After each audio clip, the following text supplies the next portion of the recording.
Companion characters are a staple of video games. Throughout the history of gaming, companions have come in many shapes and sizes. And today, some are as iconic as the protagonists they accompany. But what is the function of a companion character? Companions fill a special role in our sort of like storytelling toolbox. This is Kate Dollarhide. And I'm a narrative designer at Obsidian Entertainment. I worked on The Outer Worlds. And as she explains, there are of course surface-level ways companions influence gameplay. They have a mechanical benefit, obviously, like they're very useful in combat. They have their own specific combat abilities. They have chatter in combat so that they can, bark that like someone's on the left or there's a grenade over here. Take cover! But outside of combat, companions can also be used to influence the player in a deeper way. This is Leonard Boyarsky. I was the co-game director as well as the narrative director on The Outer Worlds. And as he explains, companion characters can help shape the story experience for the player in many ways. There's what they're trying to tell the player about the world, there's what they're trying to reinforce about the quest the player may be on, there's their personal story, and all of those things kind of layer together to give the player a much more nuanced understanding of what's going on. So today I want to look at one of the companions in The Outer Worlds, a bashful engineer named Parvati Holcomb. I got my wrenches and diagnosticators and hairpins and engine tape, so I'm all set. To explore how both a companion can influence the choices the player makes during the game, as well as how the player's choices can influence a companion, helping to shape a unique game experience. Welcome to Story Mode, The Outer Worlds. The Outer Worlds is an RPG about saving the system of Halcyon from itself. It's the player character and a ragtag group of misfits going on a romp across the galaxy to help a wacky scientist solve the galaxy's biggest problem. Good luck. All the colonists are counting on you. Depending on how you play the game, this ragtag group of misfits, your companions, can be a big part of the game experience. So the writers put a lot of thought into your first impression of them. So the way we design companions is sort of specific to the situation where the player is going to find them in and what we need them to do.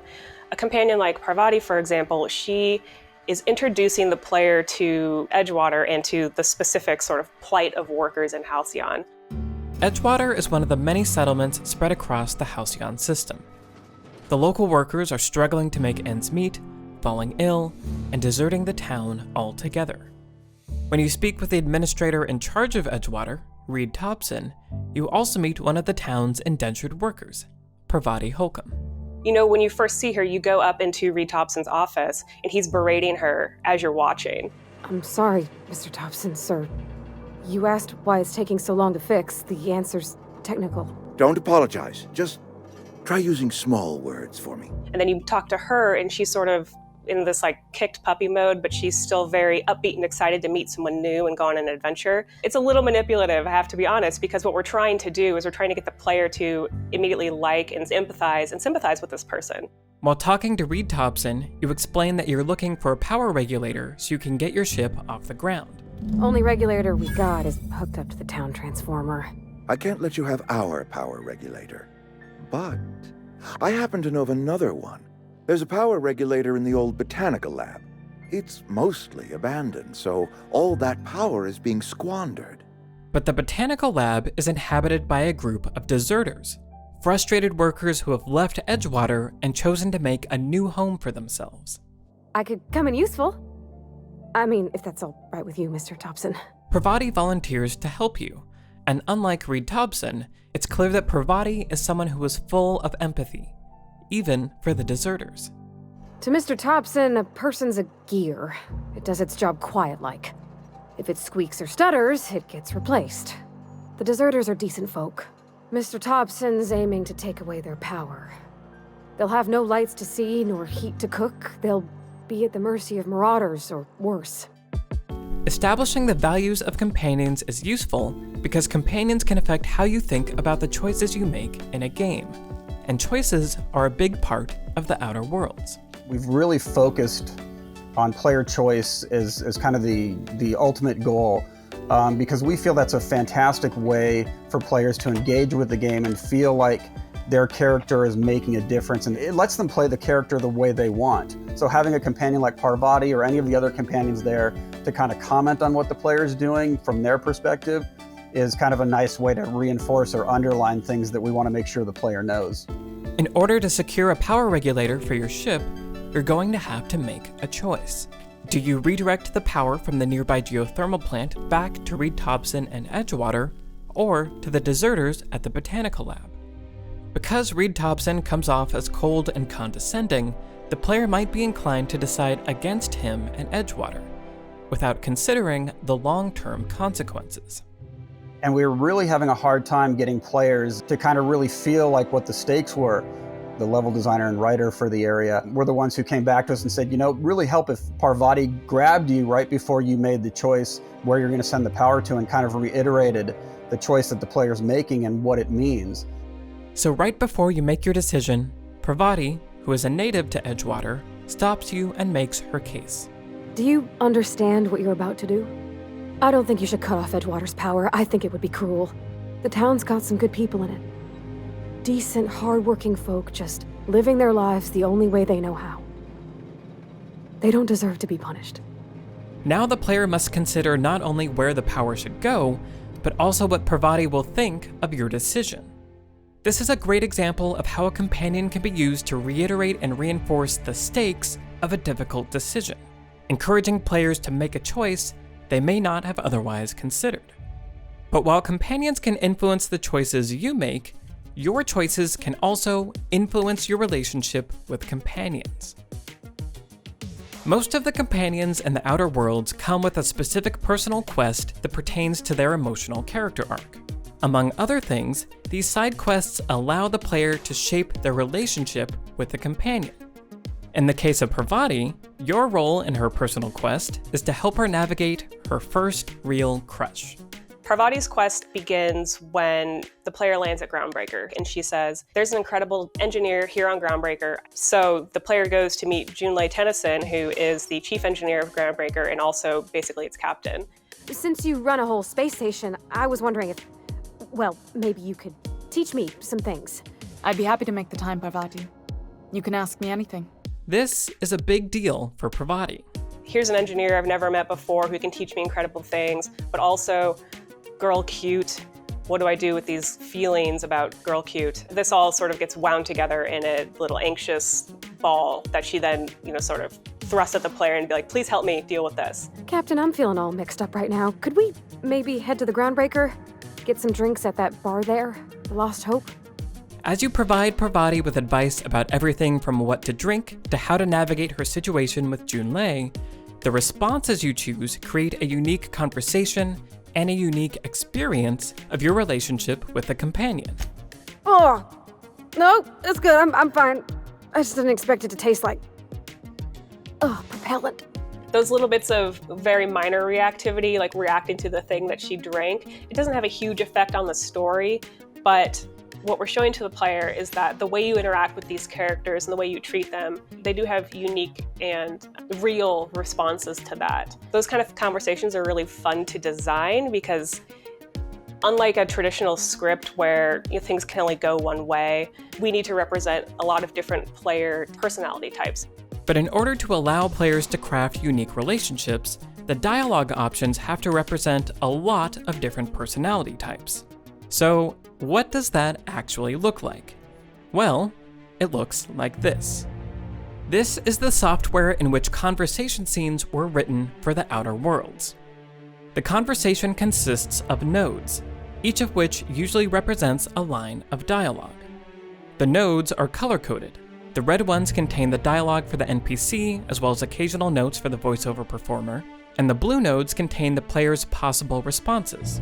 This allows for all kinds of branching structures, but this particular conversation with Parvati is linear. You can see that it goes from left to right here. That is because this is a conversation that is driving toward a goal. It's not just like the player navigating through menus to just sort of ask her questions about her life.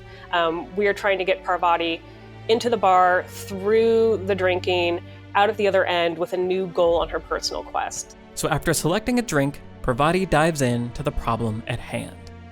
Parvati presents the problem, basically, is that she's not interested in physical affection.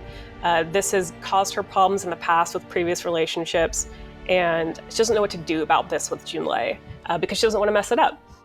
You know I'm not interested in physical affection. Well, it's tripped folks up in the past. Folks I thought cared about me for me. What if she's not okay with that? What if she is, but then later, she's not? And so the player has several options. We have just 2 on screen here, but these blue player response nodes are player options. And so the one down here at the bottom is, you can't control how people react to you, even people you care about. She asks for clarification here. What do you mean, Captain? And then there's sort of 3 ways you can spin it. And then she has 3 unique responses. And in each one, she's sort of repeating what you said, but in her own phrasing and working through what that understanding means. So I should just be myself? You sound like my dad. It's sweet. By the end of the conversation, the branching structure narrows down to a singular conclusion, where Parvati makes the decision to ask out Junlei and thanks you for your advice. But how you've responded throughout means that she might be excited about it. Okay, I'm gonna do it. Right when we get back to the ship. Or impatient. I'm tired of waiting around. I'm gonna do it anyway, even if maybe it's not entirely proper. Or rebellious. Yeah, well, you're not the boss of me. Even if you are. Your actions do have an effect in this world, even if they're not always world-shaking or world-shattering reactions. The minor ones are important too. Both your and Parvati's experiences of the journey are shaped by the choices you make. Thanks for hearing me out and giving me counsel. And, well, for being a friend. It means a whole lot. You're good people, Captain. When we set out to make this game, we really wanted the companions to have a character arc. You want the player to feel like they're affecting the world, and what greater effect can you have on the world than to have a positive or negative, as it's your choice as a player, effect on your closest friends. As is often the case, the people with you on your journey can be just as important as the journey itself. Companion characters may act as an aid in combat, a guide in unfamiliar situations, or simply as a friend that enriches the player's experience of the story. And companions are just one of the many tools available to video game storytellers, and one of the most memorable parts of the Outer Worlds. Hey guys, hope you enjoyed our video on the Outer Worlds. This was our first episode of Story Mode, and our second episode, looking at one of my absolute favorite games, Outer Wilds, is waiting for you to go and watch right now on Nebula. If you're not familiar with Nebula, it's a streaming service developed by creators to be a place where we can house our content ad-free and experiment with original content, just like Story Mode. Nebula features exclusive content from a lot of great creators, including Tom Scott, Lindsay Ellis, Thomas Frank, and tons of others. So how do you sign up for Nebula? Well, we've partnered with CuriosityStream, the best place to find documentaries on the internet, because they love educational content and educational creators. We've worked out a deal where if you sign up for CuriosityStream using the link in the description, not only will you get access to CuriosityStream, but you'll also get a Nebula subscription for free. And that's not a trial of Nebula, it's free for as long as you're a CuriosityStream member. And for a limited time, CuriosityStream is offering 26% off their annual plan. So that's less than $15 a year for both CuriosityStream and Nebula. So head to the link in the description below and you'll get CuriosityStream and Nebula for 26% off. You'll be helping to support this channel and other educational creators while getting access to CuriosityStream and their thousands of great documentaries, and access to all the upcoming episodes of Story Mode, the first of which is available today. Thanks for watching, and I'll see you in the next episode.